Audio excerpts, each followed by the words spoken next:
Okay, in our last class we were discussing about the chapter algebra. Okay, this is the chapter we were Yes, sir. discussing in our last classes. We have discussed many things from this chapter. बहुत सारी चीज़ें हमने discuss की थी, like what are variables, what algebra is, what are Yes, variables, sir. what expression is, and algebraic expression कब बनता है. Okay, an algebraic expression हमने इसमें भी दो टाइप्स पढ़े थे. In a expression, one is expression with variables, expression with variables, this thing we have studied, and the other we have studied is about expression without variables. Okay, in which there was no variable, without Yes, sir. variable. Numbers. Okay, so these are the two things we have studied. See, if suppose I am writing here a plus 5. Okay, that means it is a expression with variable. See, what is an expression? Expression is what? When we are combining our numbers, our variables by using what? Some operations. If we are doing any operation on numbers or variable ना, then we get what? Expression. किसी भी number या variable पे हम कोई operation use करते हैं. That means if I am writing suppose x minus 5, 3 plus y, 2y, 5 z divided by 5. Suppose I am writing these kind of things. All these are what? All these are expressions. ये सब expressions हैं. Because when I am talking about expression ना, you just have to remember one thing.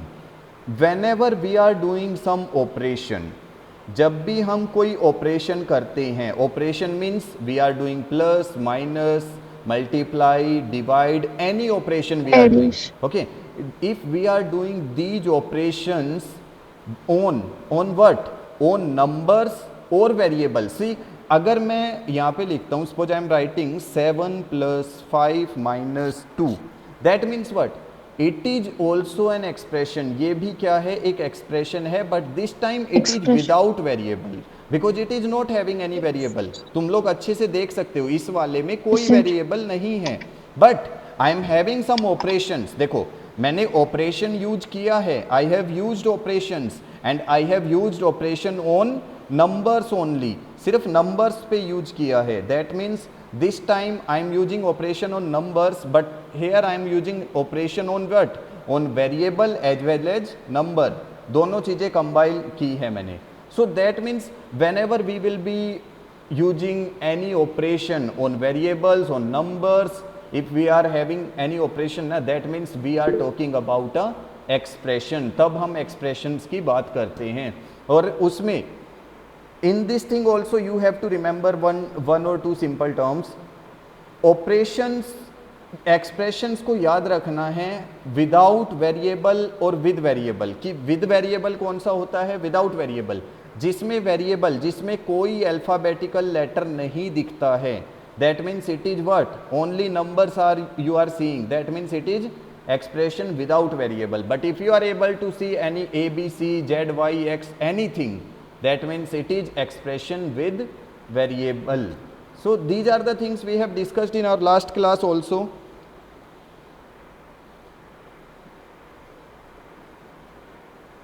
Yes, sir.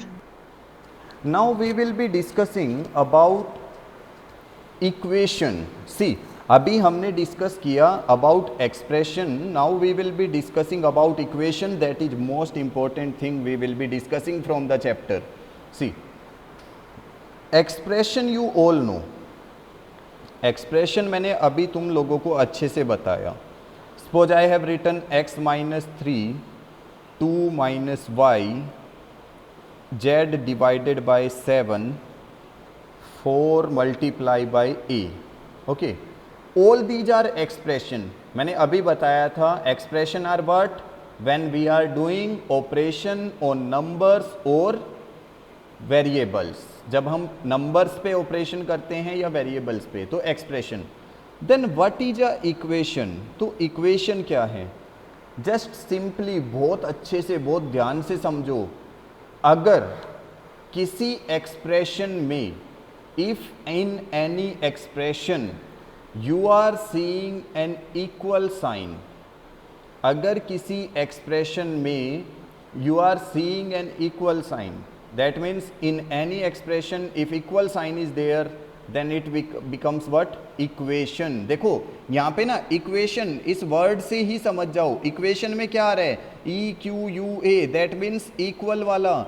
देखो ना equal, equal में क्या आता है, ई क्यू यू ए, और equation E Q U A, that means what, whenever you are seeing an equal sign inside an expression that is satisfying the condition, that is called a equation, उसको बोला जाता है। suppose I am writing x minus 7 equal to 2, 5 minus y equal to 9, 3a equal to 15, okay, और suppose I am writing z divided by 5 equal to 20।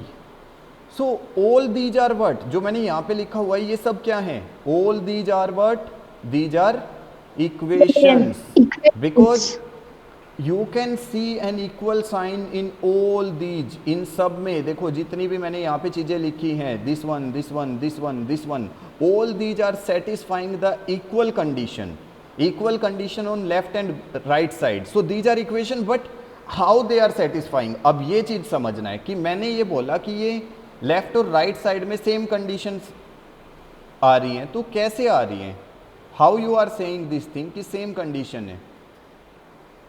यहां पे देखो, अच्छा ध्यान से देखो, फर्स्ट वाली पे बात करते हैं, इस फर्स्ट इक्वेशन के बारे में, x minus 7 is equal to 2।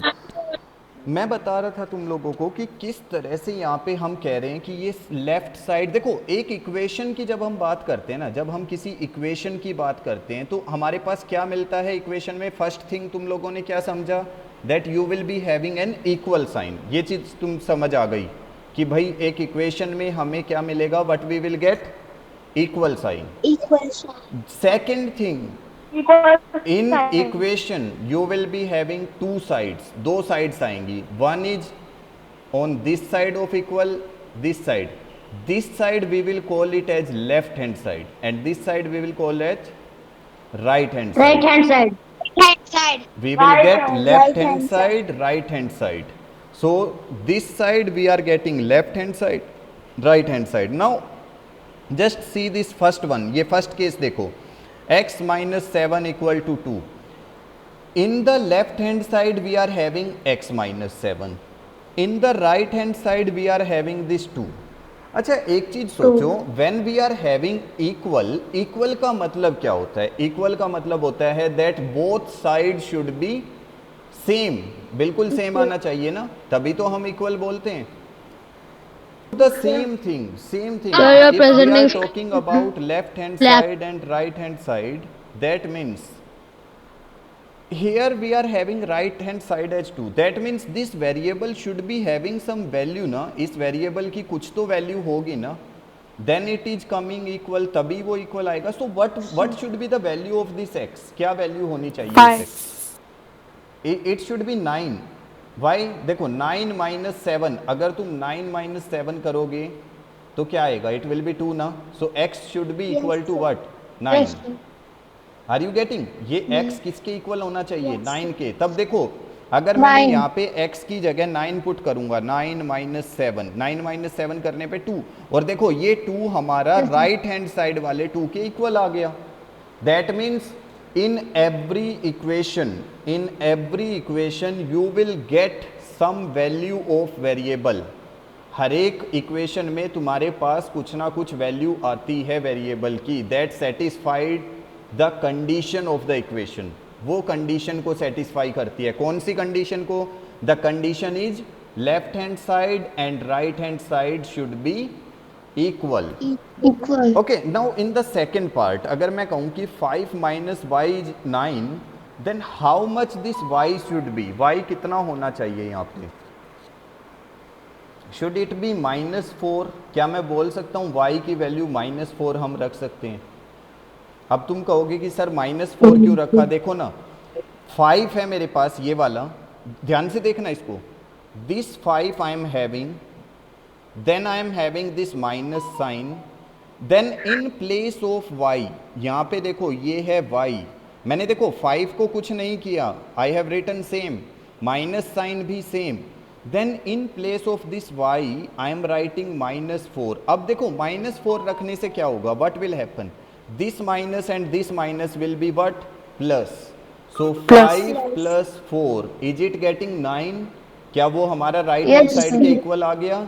yes we have got। yes, so that is how you will be getting the solution of a equation। इसको हम बोलते हैं solution of a equation। solution क्या होता है solution of a equation? when we are getting the value of the variable। जब हमारे पास किसी वेरिएबल की वैल्यू आती है ना, तो हम उसको क्या बोलते हैं, that it is the solution of a equation. very अब इस वाले में देखो, यहाँ पे हमारे पास ना जो ये वाला क्वेश्चन है थर्ड वाला, I have written 3a equal to 15। मैंने लिखा है 3a इक्वल टू 15। 3a का क्या मतलब है, what is the meaning of this 3a? That means 3 multiply by a। yes, sir. 3a means 3 multiply by a ना। So by what number I will multiply this 3 को मैं किस number से multiply करूंगा, सो आई विल गेट 15, जिससे मुझे 15 मिल जाएगा। Bye what number I will be multiplying by 5। 3 5 so that means a value is what is the value of a I am having, it is 5, 5. Correct? a value is Yes, 5। sir. So just see one thing now, how you will be finding the solution। तुम कैसे solutions find out करोगे for an equation? Okay, to find solutions of equation, solution of equations, अलग अलग equations के solutions कैसे find out करने? Suppose I am writing 2a plus 5 equal to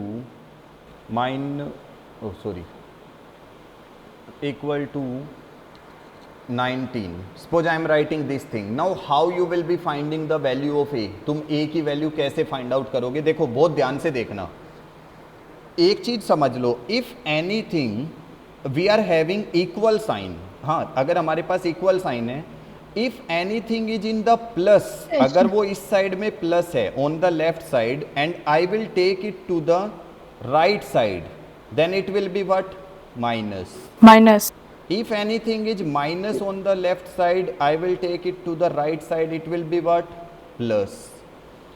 if anything is in the multiply and I will take it to the right side, it will be divide। okay, and if anything in the right side is what, division, then and I will take it on to the left right side, it will B multiply. And same अगर हम देखो right side से left side भी लेके आते हैं, अगर मैं राइट से लेफ्ट लेके आता हूँ, suppose anything is minus here, it will be plus. If plus is there minus, divide is there multiply, multiply is there divide. So just simply think, यहाँ पे सोचो 2a, now this is plus 5, this is plus 5, so if I will take this plus 5 to the right side, how much it will be, 19 minus 5। so 2a is equal to how much, 19 minus 5 कितना हो गया है, 14।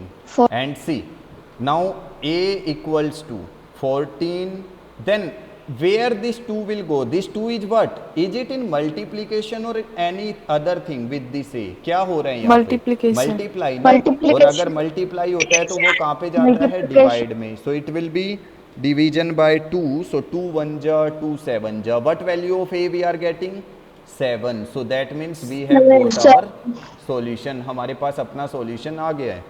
so I am giving you one question here, just try to solve it। अभी solve करके you can write your answer in chat box। 3a, okay, just write 3p minus 11 equal to 13। 3p minus 11 equal to 13। so what value of p we will be getting? देखो 3p जब हमने बात की यहाँ पे 3p, now this minus 11 is there, यहाँ पे देखो ये वाला 11 यहाँ पे क्या है, माइनस 11 है, तो ये हम राइट साइड लेके जाएंगे, it will be what, plus 11, 13 plus 11, so 3p equal to 13 plus 11, it will be 24। Now this 3p, this 3 is in multiplication with p, so that means p will be 24 divided by 3, Sir, Mayur is presenting, sir. so it will Yes, be sir. 8. P will be equal to 8. Okay, let us see some statement type question. Now just see this exercise 11.4. In first question, what you are given? Take Sarita's present age to be y. ये कह रहा है सरिता की present as को y ले लो. Okay, तो हम मान के चलते हैं Sarita's present age, Sarita's present age, how much it is given? y. अब देखो ये कह रहे हैं, देखो फर्स्ट लाइन में क्या था कि सरिता की प्रेजेंट एज को y ले लो. Now first question, what is the first question? What will be her age 5 years from now. आज से 5 साल बाद. फ्रॉम नाउ का मतलब है 5 साल बाद, अभी से 5 साल बाद. How much her age will be, उसकी एज कितनी हो जाएगी आफ्टर 5 इयर्स? आफ्टर 5 इयर्स कितना हो जाएगा? y minus 5. Her age it will be y plus 5. बेटा ऐड होती है. अगर मान लो तुम अभी 15 साल के हो, इफ यू आर 15, तो 5 साल बाद कितने हो जाओगे? यू विल बी 20 ना, 20. तो ऐड होता है ना. दैट मीन्स अगर वो अभी y ईयर्स है, if she is y years after 5 years, 5 साल के बाद her age will be y plus 5. This is the thing. देखो यही सोचना है तुम लोगों को, यही सोचना है. When you have to add, कब ऐड करना है, कब सब्ट्रैक्ट करना है, when you are going to multiply, when you are going to divide. Okay, these are the things you should understand. यही तो समझना है. देखो अभी हमने फर्स्ट वाले केस में उसने बोला कि अगर प्रेजेंट एज y है तो 5 इयर्स फ्रॉम नाउ. देखो विल जब देखोगे ना, विल का मतलब क्या है? We are talking about future. In English जब तुम लोगों टेंस पढ़ते हो, सो टेंसेज में विल कब यूज होता है? When we use this word will, we use it for future. और फ्यूचर का मतलब है we will be talking about the coming time, जो आएगा टाइम, उसके बारे में बात कर रहे हैं. That means age will be increase ना, वो ज्यादा हो जाएगी ना, it will be greater. Yes, sir. So y plus 5. Now in the second one, what was her age 3 years back. 3 साल पहले उसकी एज कितनी थी? 3 years back. 3 Y years minus back, it will be 3. y minus 3. Yes, अभी अगर present as, present मतलब जो अभी है, जो अभी एज है वो y है. 3 इयर्स बैक, बैक का मतलब we are talking about past tense. Past tense, हम पुरानी बात कर रहे हैं. सो पास्ट में तो कम ही रही होगी ना, so we will be subtracting. मान लो अगर अभी तुम 15 साल के हो, तो अगर मैं तुमसे पूछूं 3 इयर्स बैक, मतलब 3 साल पहले तुम कितने साल के थे? 12 साल. 12 years. Yes, you will be answering 12 years. Correct. So this is the thing you should know, when to add, when to multiply. Now just see the third one. Sarita's grandfather is 6 times her age. सरिता के grandfather जो है उसकी as के 6 times. जब हम times word देखते हैं ना, 6 टाइम्स, 2 टाइम्स, 3 टाइम्स, तो हम क्या करते हैं? What we do? Multiply. We Multiply. do multiply. Yes, grandfather's age is 6 times of what? Sarita's age. So how much? 6y. It will be 6y. 6y. Then fourth one, let us see. Grandmother is 2 years younger than grandfather. अब इसने बोला कि grandmother जो है, जो उसकी grandmother है ना, वो उसके ग्रैंडफादर से कितना छोटे हैं? 2 years. 2 years. Sorry, 2 years. Now here it will be grandmother's age. So how much grandmother's age will be? तो grandmothers की एज कितनी होनी चाहिए? ग्रैंडमदर की as, how much her age will be? 6y minus 2. 6y minus 2. Yes, correct. क्योंकि देखो उसने question में क्या बोला है? क्वेश्चन में बोला कि ग्रैंडफादर की जो एज है, ग्रैंडफादर की एज कितना है? 6y. उससे 2 year younger, 2 years younger. Younger का मतलब तुम लोगों को अच्छे से पता है, यंगर मीन्स होता है छोटा, और अगर एल्डर आता है तो बड़ा. तो बड़ा। अगर छोटा है तो 6y माइनस 2 आएगा। Then fifth one, Sarita's father's age is 5 years more than 3 times of Sarita's age. अब देखो उसने बोला सरिता की जो फादर की एज है ना 5 years more than 3 times of Sarita's age. पहले 3 times किसकी एज को करना है? सरिता की एज को। ध्यान से पढ़ो, पहले क्या करना है? 3 times of Sarita's age, 3 times। Yes. तो फादर्स एज जब करेंगे, father's age, it will be 3 times of Sarita's age plus उसमें कितना मोर करना है? How much? 5। Five. So it will be 3y plus 5. Just read the question. 5 years more than 3 times. तो 3 times था तो मैंने क्या किया? पहले 3y मैंने लिखा 3y, 3y. ठीक है, क्योंकि सरिता की एज क्या है? y. So 3y plus 5. So this is how you will be doing the statement type questions. Just think, if I am having chocolates, okay, let number of chocolates, जो मेरे पास chocolates हैं, एक पैकेट है और उस packet में x number of chocolates हैं। x means ये 80 हो सकती हैं, 100 हो सकता है, मुझे नहीं पता है। Let number of chocolates x and number of students जो हैं मेरी क्लास में, number of students they are 40. So how many chocolate each will get? Each will get. कितनी कितनी चॉकलेट्स मिलेंगी सबको? कैसे पता करेंगे हम? यहाँ पे वही केस है। अगर तुम्हारे पास, मैंने बोला कि 2 friends are there, 2 फ्रेंड्स हैं, okay, and they are having 10 chocolates, उनके पास 10 चॉकलेट्स हैं, okay, and they want to divide, तो इसका मतलब 10 को 2 से डिवाइड Five. करेंगे, 2 5 जा 10, दैट मीन्स दोनों को 5 5 चॉकलेट मिल जाएंगी। अब हमारे पास यहाँ पे क्या है? चॉकलेट्स हैं x, दैट मीन्स x, और कितने फ्रेंड्स हैं यहाँ पे, कितने स्टूडेंट्स हैं? 40। तो x को अगर मैं 40 से 40. डिवाइड करूँगा तो मुझे पता लग जाएगा, I will come to know कि कितनी कितनी चॉकलेट्स मिलेंगी। सपोज जस्ट एक बार इमेजिन करो, नंबर ऑफ चॉकलेट्स अगर 80 हैं और क्लास में स्टूडेंट्स हैं 40, तो सबको कितनी कितनी चॉकलेट मिलेंगी? सबको मिलेगी 2 2, है ना, 2 टाइम। और अगर क्लास में स्टूडेंट्स हैं 120, सॉरी चॉकलेट्स हैं 120 और क्लास में स्टूडेंट्स हैं 40, तो सबको कितनी मिलेंगी? 3 3। That means whatever the value of x, यहाँ पे x क्या है? एक x is a variable. x एक वेरिएबल है जिसकी वैल्यू कुछ भी आ सकती है, it can take any value. So it depends, whatever the value of x will be, the number of chocolates will be that much. उतनी chocolates एक एक बच्चे को मिल जाएंगी। ओके, नेक्स्ट देखो, ये वाला क्वेश्चन देखेंगे। चलो इसको मैं एक बार कॉपी कर लेता हूँ वहीं पे।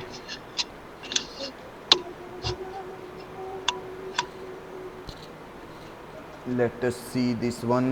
We are having from 11.4. You will try to complete this exercise. तुम complete करोगे इसको बाद में, ठीक है? ओके, यहाँ पे देखो, the length of a rectangular hole is 4 meter less than 3 times of the breadth. देखो, जो लेंथ है वो 4 मीटर लेस है 3 times the breadth of the whole.